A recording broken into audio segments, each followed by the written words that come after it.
Today, we are going to be talking about career versus your personal life and how to find the balance.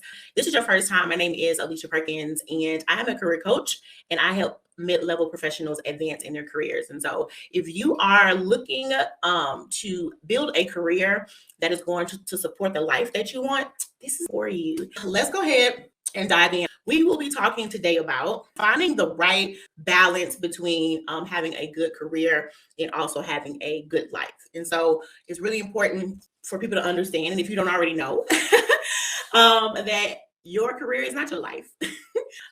Regardless of the things that you may have been taught, your career is not your life, right? And so I want to be able to talk about and to really show you guys how you're able to have a career that is going to allow you to thrive in life. I know that we are in a time where people put a lot of emphasis on having a good career, and and sometimes there are certain seasons to where it can feel hard to know how to hold everything up. But I want to be able today to show you guys a different perspective, because I do not believe that we were just created just to focus on our job. I do believe that we were made for so much more. So, and I'll say this, I believe that people tend to struggle with being able to balance their career in their life.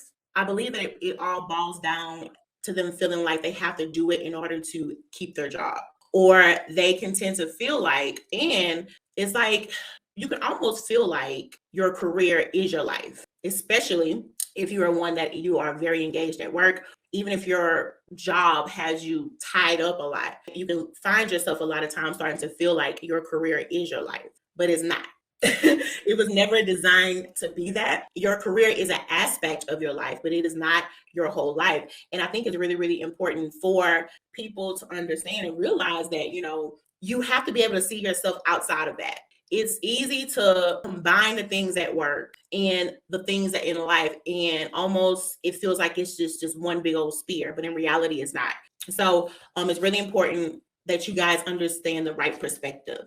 And so one of the things that I want to talk about right now is you being able to understand and realize what are the demands, these demands that's either in your career or demands that you have at life. And I want you to be able to identify what is it that you give your time to. Because I know that in most minds, we tend to say that when it comes to our job, that's not first, especially if you have a spouse or have kids, or you just have friends, or even you, right? You tell yourself in your mind that all of these things come first. But what we got to realize and understand is that what you choose, that thing that you will highly esteem, that is the way that you have trained yourself to be. And so it's important for you to realize and understand that your success should not be on the verge of the only way that I can have a successful career is if I go all in on that, right? Because, I've never heard anybody say on their deathbed, I wish I would have worked more.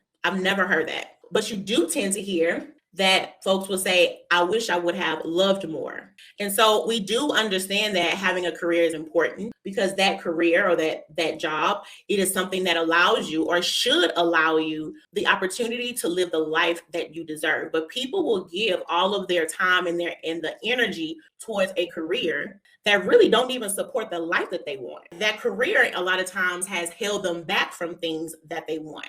And this is what you see when people are not being paid the money that they should be being paid. There are certain things in life or desires that they want, a house or a car or whatever, and they can't even obtain those things because that career that they have doesn't even provide them the opportunity to enjoy or have the things that they want. You can get into a mindset to where you put all of your energy and your effort into something that doesn't even serve you back, or you put all of your time and your energy into something that still does not give you the things that it should. When you see it from this perspective, right, it allows you to really step back and be able to identify, if my career is not even able to serve me in the capacity that I need it to, why is it that I would sacrifice the things that I love for it? And even if your career could allow you to have great things at the end of the day, we have to understand that your career is not something that is stable, right? It is not something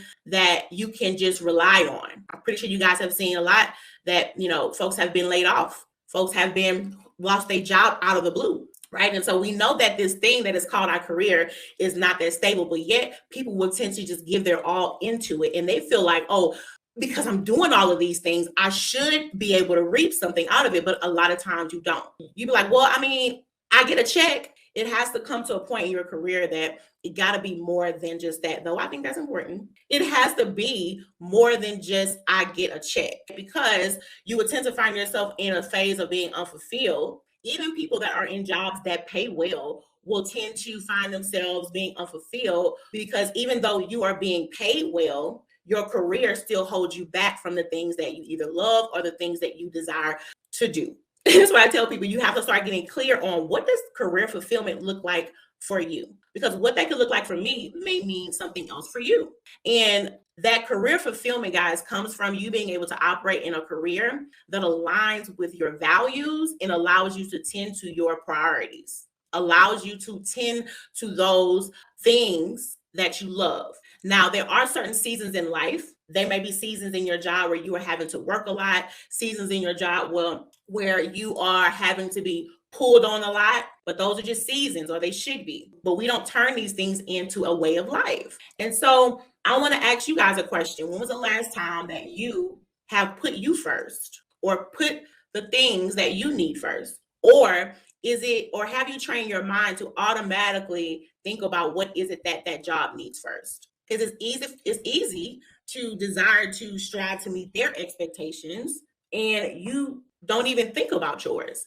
And I don't believe that your career was ever designed to hold that much space. But people tend to give their all, right? Because there is a fear of, if I don't go all in, then I may lose this. If I don't go all in, if I don't give my career everything, I might not be able to stay on top. And so here you go. Find yourself giving, right? And you are not allowing yourself, right, to live the life that you desire to live. I say all the time, it's not about a dream job, it's about a dream life.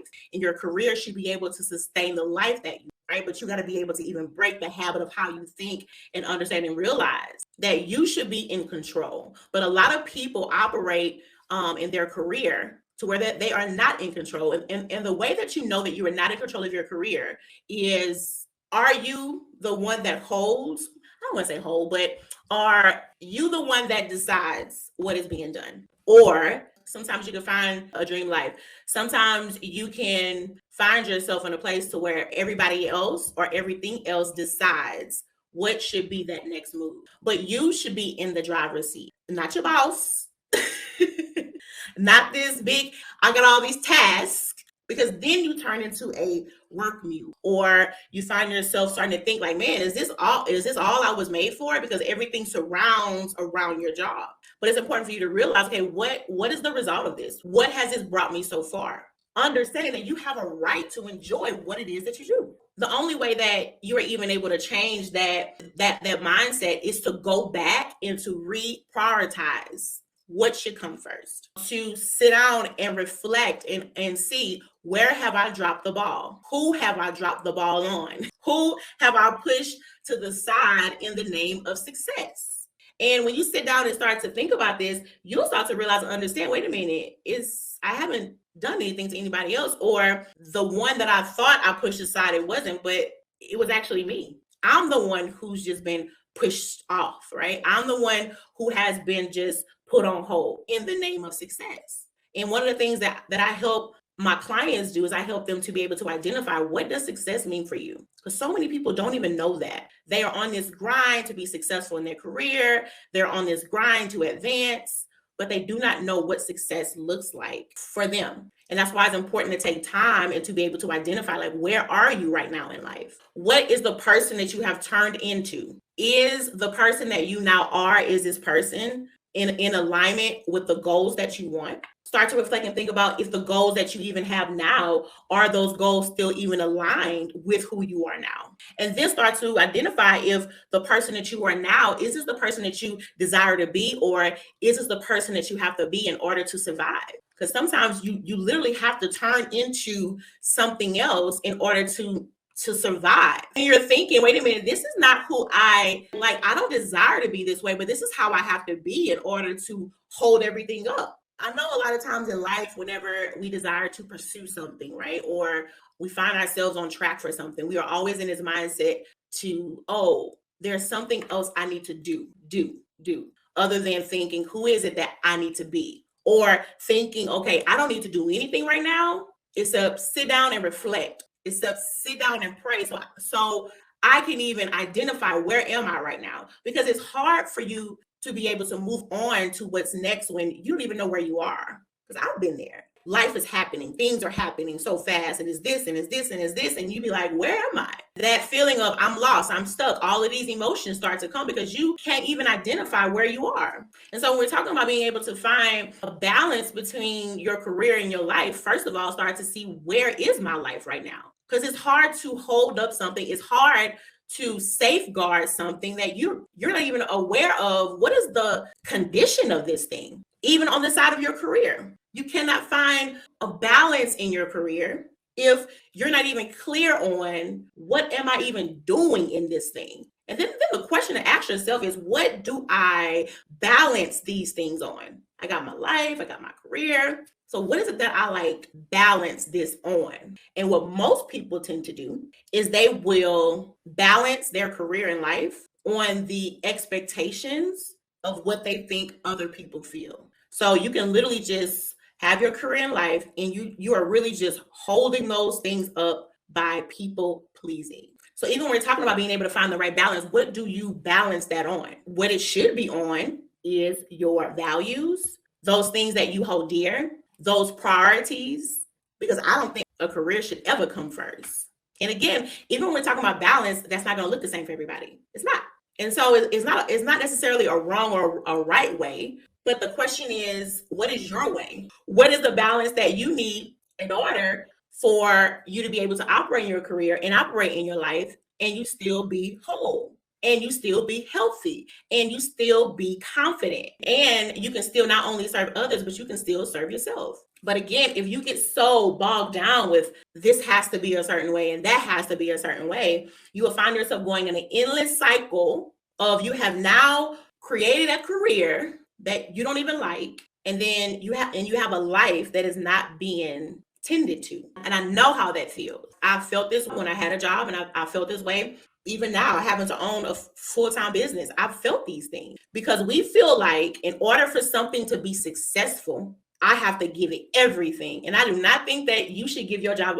I don't think that you should give your job 100%. I'm sorry. Now, when I say that, I want to explain that because I do think that it's almost impossible to give your job 100%. When I say 100%, meaning that all of your drive, all of your focus, all of your strength, I just don't think that is healthy, right? And I say that because I feel like you can train yourself to feel like you have to always operate at just optimum. And I'll say this, I talk about all the time how I think it's a great thing to have a mind to want to operate in the excellence. You being able to operate in a spirit of excellence all the time. But I also say that does not mean that always looks perfect, because it doesn't. Example, let's say right now, right, that there is a season in your life right now where things are just all over the place. Say that you have a spouse and things are at work and things are going all over the place, and then you're tired, you are exhausted. Because, right now it's like, babe, I have a whole lot of tasks at work right now. I just feel a lot of weight.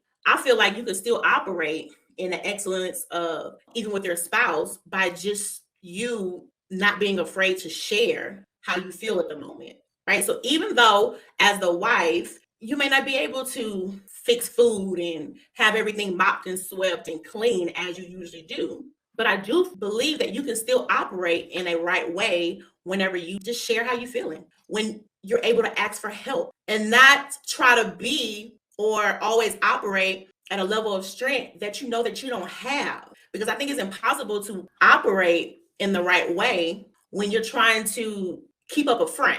No, I'm the one who always gets everything done. I'm the one who makes sure that everybody's right. No, I'm the one. It's me. And your gas tank gonna eat. Even now, like having to run a full-time business is like the hardest thing I ever did in my life. And I think because it requires so much of my mind.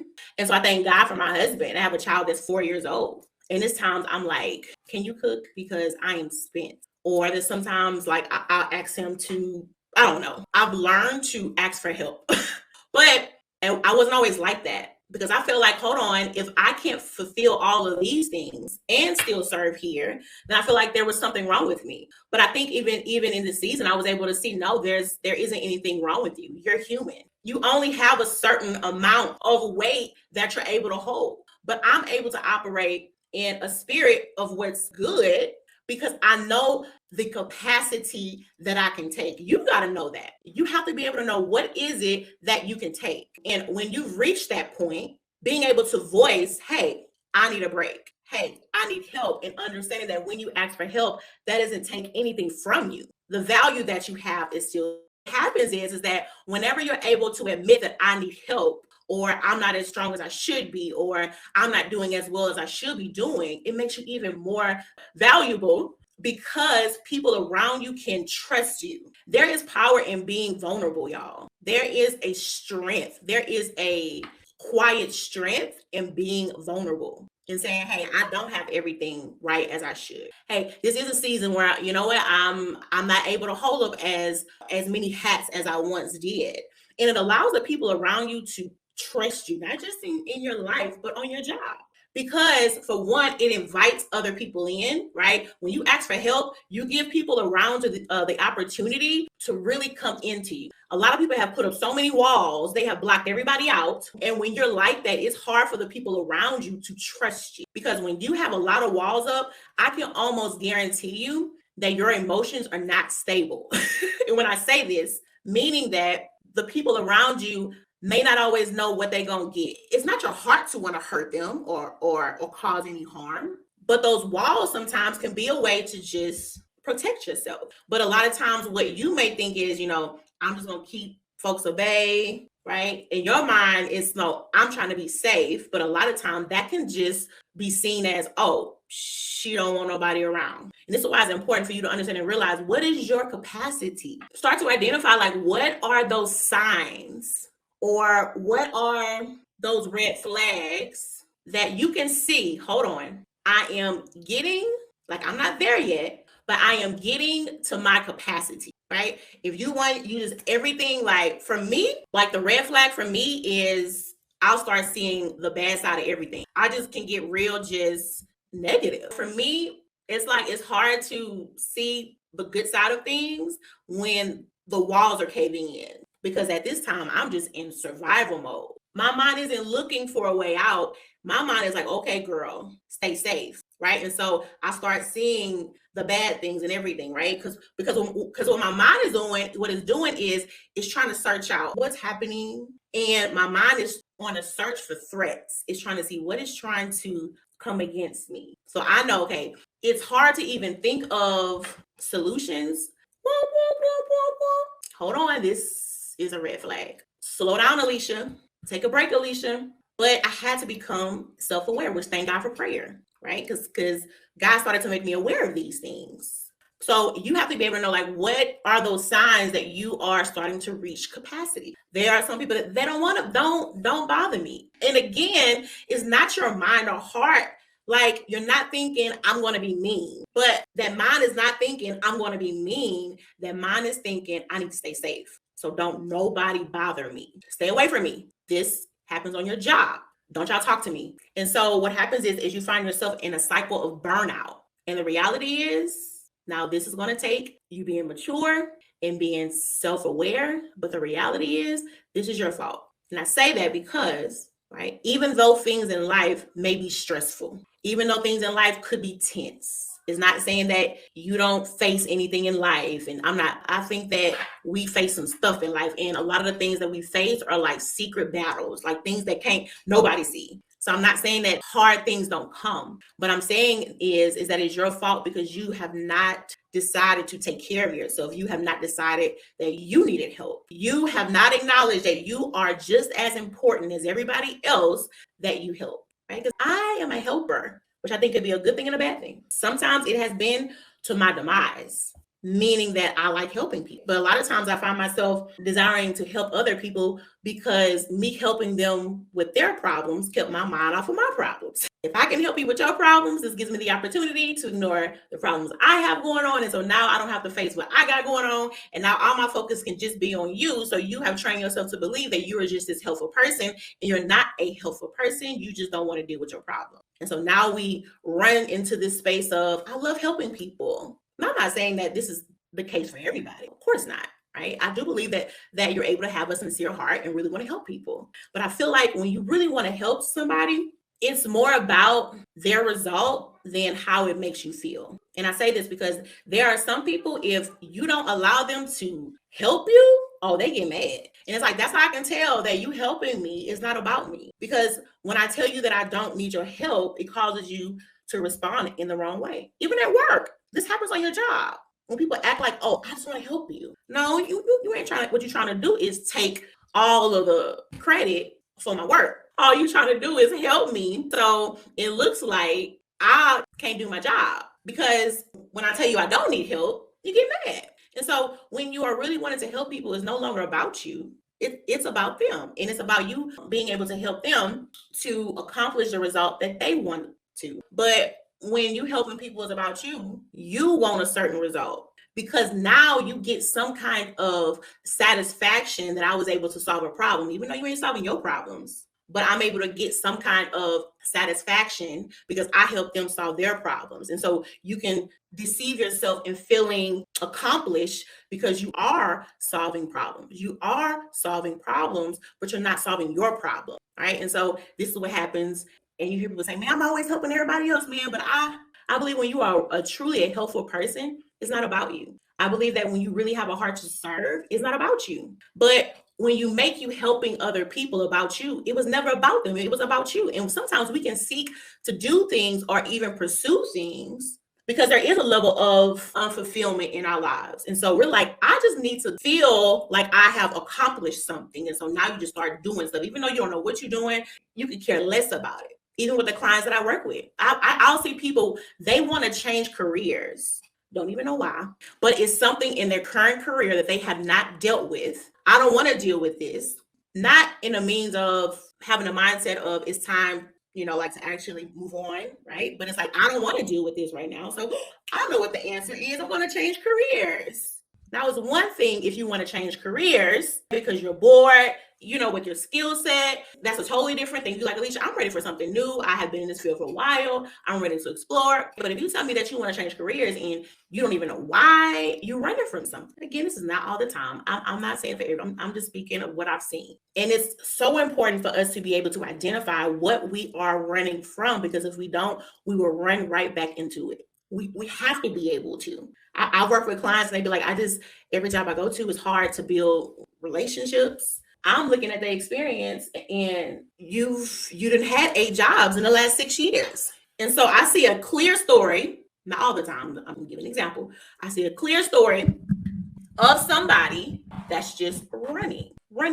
Your career moves cannot be based on what you're always trying to escape from. Your career move needs to be about what you are moving into. Because it's one thing to move into something, it's another thing to escape. It's crazy. Like I always tell myself, I'm like, I'm not going to get on this live stream and get deep. I get deep every time. I talk about notes. What do I need notes for? I never go off my notes. But I always be like, why, Alicia, why you got notes? I just don't. Yeah, I literally be having notes. But I'm up here and I'm like, but yeah. So what happens is that you make every career move about what is it that you're trying to escape from. And I think you really you never get clear on what's the problem. What happens is that you train yourself. You form habits. Everything. Like, even if you don't say it, you literally train yourself every single day, even though your mind's not saying this is what I'm doing, but you literally retrain yourself every single day. You train yourself how to respond. If you're one, you're like, Alicia, I've been having all these jobs, girl, I have issues all the time. I'm like, okay, so what's going on?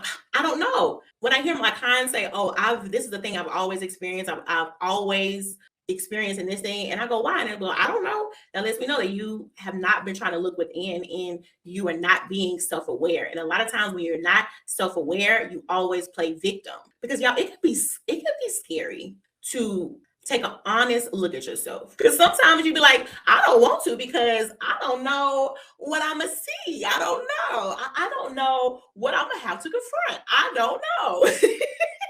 So you like, I don't want to look at myself, right? And it can feel scary, but it is necessary to be self-aware and take an honest look at yourself when you want to improve your life. It's necessary. There's no possible way that you can improve your career or your life if you're not wanting to reflect and get clear on where is it that you are now. It's impossible because it's hard to build on something that you don't even know anything about. What are we building on? So even in your career, if you find yourself in the same boat with these jobs, if you feel like, Alicia, I don't understand, I always feel like I picked the wrong jobs. For like folks that say that, I feel like I always pick the wrong jobs. That lets me know that you are not clear on what you need. You are also not clear on what you want, which is okay, right? Because there are seasons where you may not be as clear, but I do believe that in those seasons, you need to seek to get clear. Even with my clients, I help them to get clear on what's next. No, I'm not going to help you find a job until I know, until you know, until I know that you know what you want, what's next for you. Because it's like, what are you going to build on? Confusion? What are you wanting to build on? Bitterness? People pleasing? Oh no. Low self-esteem? Oh no. You can't build on that stuff. So when I work with my clients and they just have an itch to, I gotta do something else.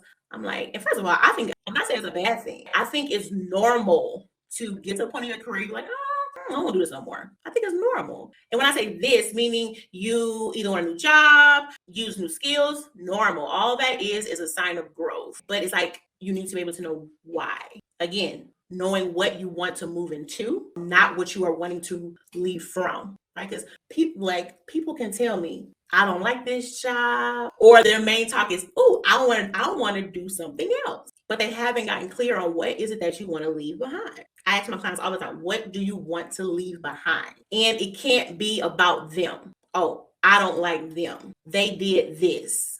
Even if they did do that, your career move can't even be about that. Because I know that there are environments out there that are toxic. I will not sit up here and say that, y'all, I worked in HR for over 10 years. Friend, I got stories for you, okay? I'm not saying that these environments don't be toxic, because they be toxic. Not all, but some. So I'm not saying that the space that you were in it was just all great. But what I am saying is that when you find yourself in those kind of spaces, what is the belief that you lean to? Because some people will just say, you know what? I don't like them. So now you're like, that next move, it should be about, I need to be able to find a place where I can thrive. I need to be able to operate in a space where there is just respect. So now it's about you. But when you go, they did this to me. No, even though all that stuff you're saying could be true, but you can't make your next move about you trying to just prove something to somebody else.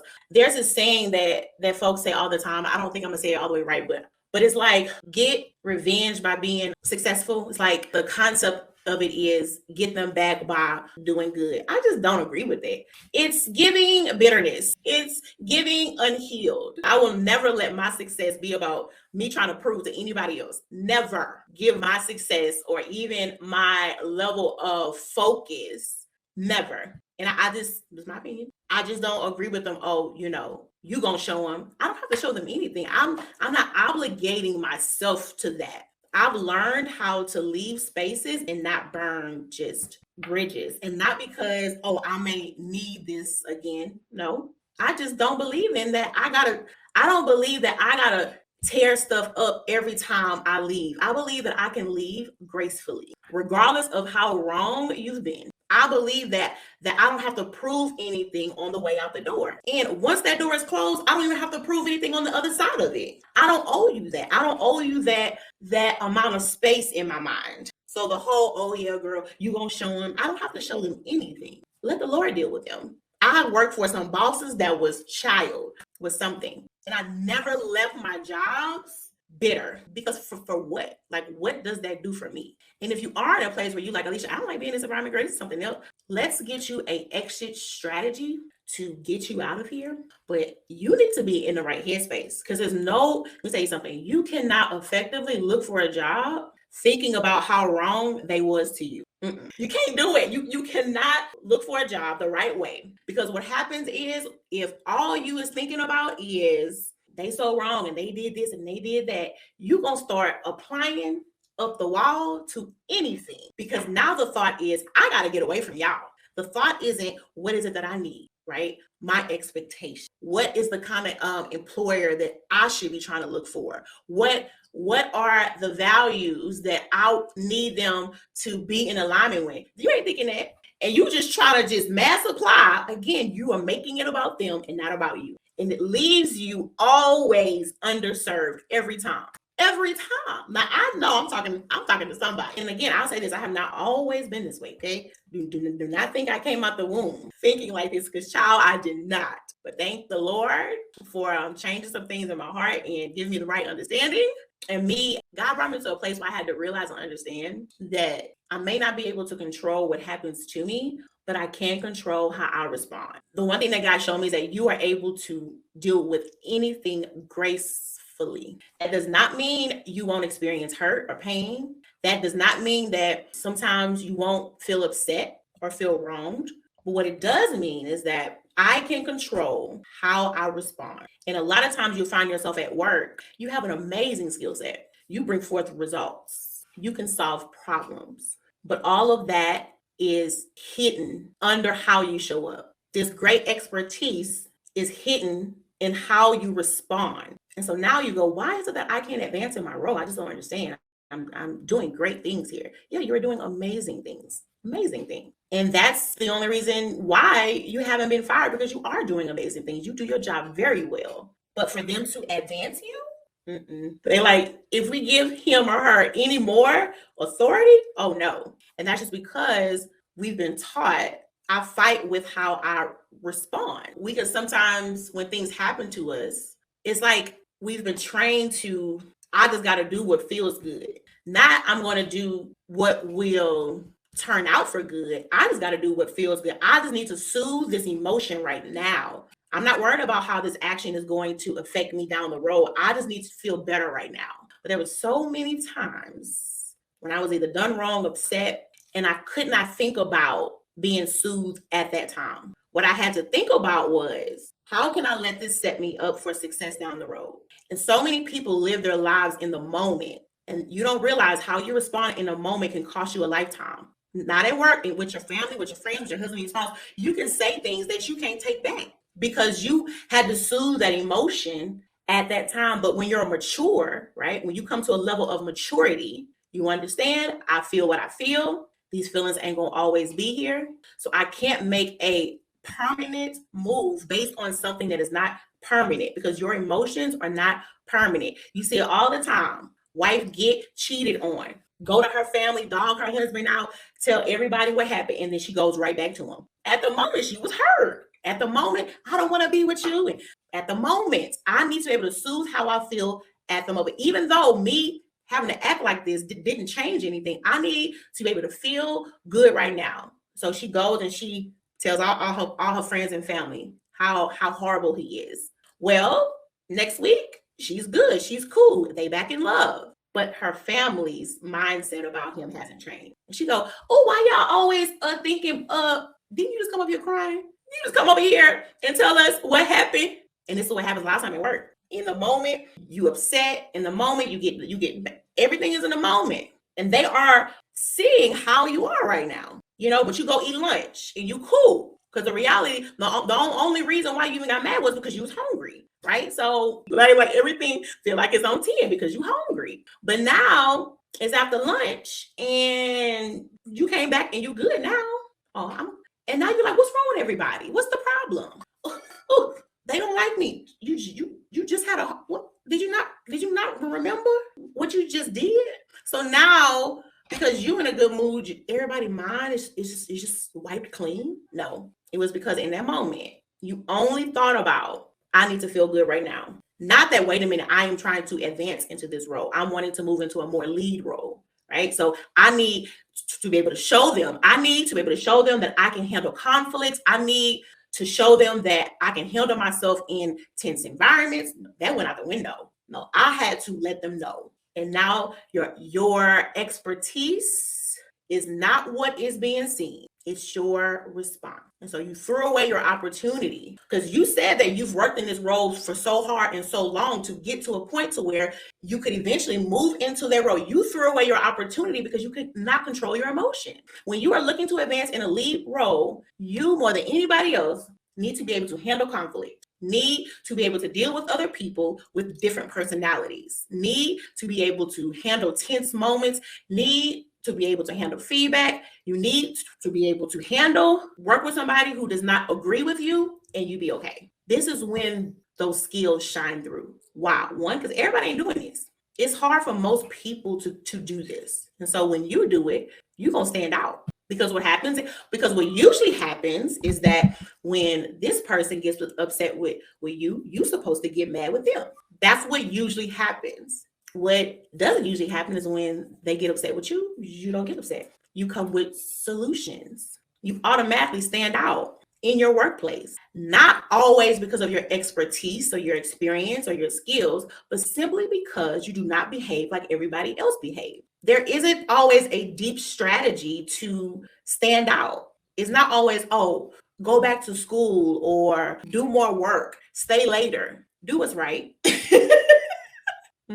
Don't respond like everybody else. And so what happens is when you don't respond like everybody else, they start seeing you like, oh, it's something about her. She brings something here that other people don't. Because remember, most people don't do this. Like, oh, it's something about her. When she's here, things just feel different. They say different, but what they really mean is good. Everybody else bring complaints and, oh, okay, yeah. And this is what we see all the time. It is not the hardest working person that advances in their career. It's the one that know how to deal with people. A lot of times it is about who you know. And the other time it's about you being able to build relationships. Not saying that y'all got to be best friends because people are like, I don't want to. I'm not saying that. I'm talking about having just the skills to build relationships. I don't know how I got way over here, but it's okay. We're still talking about career and life. Finding balance, okay? This is still what we are on. So we're still talking about being able to find a balance between your career and your life, because this is you being able to hold it all up. And it's all about the season that you're in. I have some clients, they will come to me and they've been in their career 15 years and up. They're like, Alicia, I'm tired. They're like, I'm ready to find me a job, or I'm ready to have a career where I can just, coast this thing out. I'm good. I've seen my success. Good. I have some come to me like, Alicia, I'm on the move. In the next year and a half, I desire to make 130, 150. So for them, right, it's not necessarily a season of, just slow down. It's okay. What's next? What is that next? For my other clients out there, a little bit more, season, I guess you can say. Like for them, it's not so much about trying to move up more than it is about, I just got to be sure that I'm in the right space right now, either in my career, in my mind. It's really important to know that I'm just on the right track. And so for them, it's about them being able to sustain the success that they have in a more holistic way, right? So again, having a balance, because it can be different. You can be like, Alicia, I ain't got no kids, girl. I am ready to, hey, there's nothing wrong with that. I think when it comes to your life and your career, I think that for one, I think it's so important for people to get past the mindset of, I should have this by now. I think that's like the biggest trap ever in life, right? I should have this by now, or I should be in this place right now, or I have been in my field for this amount of time. And guess what? It could very well be true. Because you're like, Alicia, I've been in my field for the last 10 years and I'm still at, $60K. You are a little underpaid there, right? So it's a fact, but I do not think that your career decisions need to be based on you always trying to just catch up. The reality is that time is gone. So don't operate your career in a way that you always got to just keep catching up, or you find yourself in this race with yourself. That career move needs to be about where I am now and what is going to serve me now. Because if you always are in this mindset of, I should have had this at this stage in my life, one, is very hard to just celebrate. So any wins you get, any successes, is really hard to own them and to really to even be excited about it, because to you, this ain't a win. This a, oh, thank the Lord, this should have been happened. And you rob yourself the opportunity, right? That, hey, you have come far. It's important to not feel like you are in this game of loss. No. And so, because people will operate their lives in a way that they are just always in just mourning, meaning that they are just always having to grieve the things that they think that they should have had, right? So they're always just trying to mourn that, other than them being able to embrace, hey, my path didn't go as I think that it should have went, but it doesn't mean that it's too late, because that is the mindset you would tell yourself that, because what you're saying is, I don't have this at this stage of my life. So you start feeling like it's too late. It's too late for what? What? You still went through something, right? You still brought forth results and successes, and you still had wins, even though you don't want to acknowledge them. You still had wins.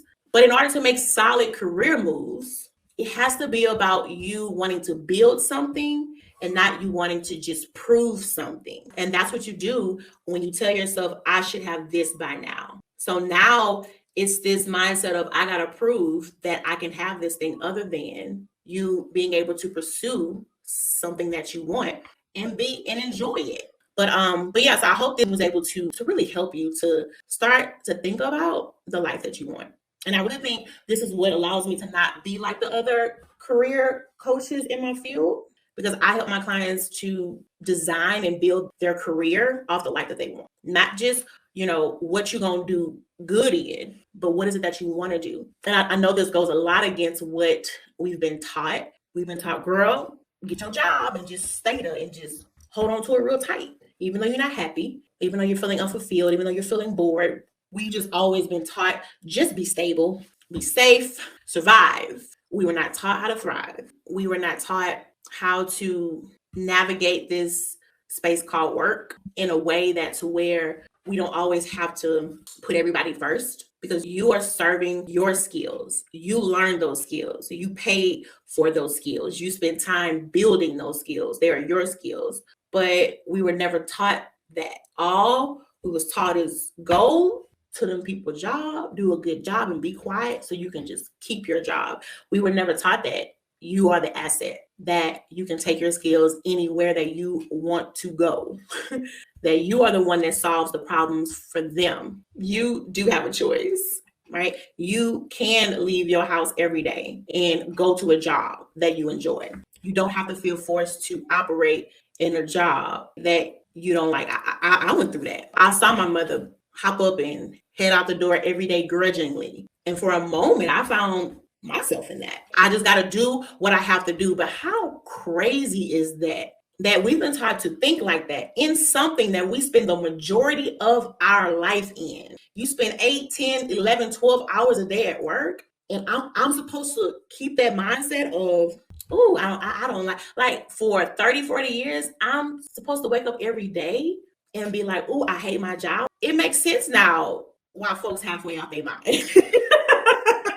Because look at the energy you're in the majority of the day of your life. You stay in this, I just gotta do what I gotta do. You stay in this, keep your mouth closed, keep your job stance. And then you wonder why you can't speak up and ask for the things you need in your job, or even in your friends, or you wonder why you think the way that you see the energy that you're in the majority of the time. Like, is it hard for you to understand why you come home every day frustrated, fussing at your kids and your husband? Because that's the energy you spend the last 8, 9, 10 hours in, and you do it 5 days a week. That's not normal. That's not normal. Now, I do believe that there is no perfect job. Absolutely. There's always going to be something about your job that you'd be like, I wish that they would.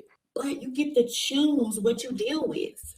And I think that's something that we were never taught. You got a choice of what you deal with. We were never taught that. We was taught, take what you take, get what you get. You need that job. We were never taught that they need us. We was taught, look, I don't care what's happening there. Keep your mouth closed. They gonna fire you. And then you wonder why it's hard to make any decisions in life, because you've been taught to keep your mouth closed. This is the thing. Like I tell people, there's nothing wrong with you. You've just been in the wrong environments. You just feeding yourself the wrong beliefs. But once you shred yourself of those wrong environments and those wrong beliefs, friend, you're about to thrive. A lot of the clients I help, they have degrees and they got results and successes. And then they are always confused as to why is it that I feel like I don't have enough? Like, why is it that I feel like I'm always in this whole catch-up game? And I'm like, if I was working in an environment 8-9 hours a day and being scrutinized and picked on, and I would probably feel the same way too. Because those environments that you are always in, that seeps into you. When you find yourself at work and you are in environments to where you are not being developed, where your hard work is not being acknowledged, where you are not being rewarded, you will be insecure. Now, I do believe that you do need to come to a place of validation on your own, to where if you find yourself in environments, it doesn't have a hard hit, but you're gonna feel something. And I do believe that when you are in environments for that long, it does take a toll on you. The Bible says, and here you go, I ain't trying to preach to y'all, but I got to give you the word. It says, evil communication corrupts good manners. Meaning that if you stay around the wrong thing for too long, it is going to eventually change you. It is, because you become who you are around. So a lot of times, especially with women, especially with Black women, we are some of the most insecure. I'm talking about them working in just corporate America. Now, I'm pretty sure there are some that's doing, but because I am a career coach, this is what I'm talking about. Some of the most insecure women, because we operate in environments where we are not acknowledged, where we have to work 10 times harder than everybody else and get 5 times less. So we are constantly in this proving state. And when you are always in this state to prove, you cannot build, you cannot thrive, you can't even think what's next for you. You don't even have time to think about what's next for you, because I got to do all of this to prove to them that I deserve to even be here. So how am I able to think about what's next when I have to prove that I even deserve this spot? It's impossible. And we wonder why. And so for me, it's not just, it's just a job. In a lifetime, I think they say you spend like 90,000 hours of your life there. Okay, it's just a job that I give myself to have, 9 hours a day or more. It's just a job, the thing that takes me away from my family and the people that I love. Okay, it's just a job. Okay, you tell yourself that. It's not just that. It's an environment that you are in more than you are in with your family. So it's like, how much more should you give thought to who you work for? How much more should you give thought to who you work for? How much more should you take your time and figure out what it is that you want? How much more time should you give to, once you realize that I am in an environment that I can't thrive in, that I need to go? Like how much faster should you respond to those red flags? Because you start to identify or even be able to see the actual consequences of you staying in a place that you should have been left. Now, when you should be thriving, you are just rotting. And yes, that's a very harsh word. But when I say that, and I use the word rot, right? Meaning that there isn't anything coming from you no more. You are like a robot at your desk. Don't care about your work. The whole place could burn down and you would be happy. You like, Lord, just let this whole roof just fly off the building so I can go home. Because that mindset, 9-10 hours a day, no wonder you don't want to talk to your husband when you come home. You're trying to recover. What? I'm supposed to come home and be sweet and nice, and I'm in recovery mode because I know in the next 8 hours, I got to get back up and do it all over again. How depressing is that? Now, again, I do not believe that your job is everything. I don't believe that your fulfillment should come from your job. But what I do believe is that when you're in the right environments, you thrive in every aspect. When you're able to operate in a space for 8-10 hours a day where you are being paid the money you should be being paid, you are being treated with respect, you are able to make the impact that you desire to make. When you come home, you may feel tired or even exhausted, but you won't feel depleted, you won't feel used and abused. You won't feel like I ain't got nothing for nobody else. I can't. You won't feel like I don't have anything for kids, husband, wife, because my job just sucked everything out of me. I don't have it. So a lot of us, I say us, sometimes we need to swallow some hard pills, or sometimes we just need to see a different perspective, right? Because that's where your growth is a lot of times, is in a different perspective. Because if you can only see things the way that you have seen them, and you've only gotten the results that you got, and you're not happy with your results, you need another perspective, right? So I wanted to share with you the perspective of that you can have a career that you enjoy, that is not far-fetched, right? That you do have enough, and you can end this cycle of I need more, meaning more skills, more experience. You have enough. It's not saying that you won't ever need to learn a new skill. What I am saying is that it's like not being in this game of what else is it that I need in order to just thrive. But it's more of a mindset of that I have everything that I need right now to take me to that next phase. And you understand and realize that as you go from phase to phase, there could be tweaks and things like that. But as far as you and your worth and your value, you have enough. Okay. So if you would like to work with me, I do work with clients one-to-one, and I have a group. It is called The Best You. It's called the Best You. So if you want to find out more information about my group, go to thebestyou.me. That is thebestyou.me. Let's talk. Okay, so we are able to schedule a call and talk as well. You can go to my website at IamAliciaPerkins.com. But of course, if you're on LinkedIn, if you're on TikTok, please send me a DM and let's talk. And I'll be back. Bye.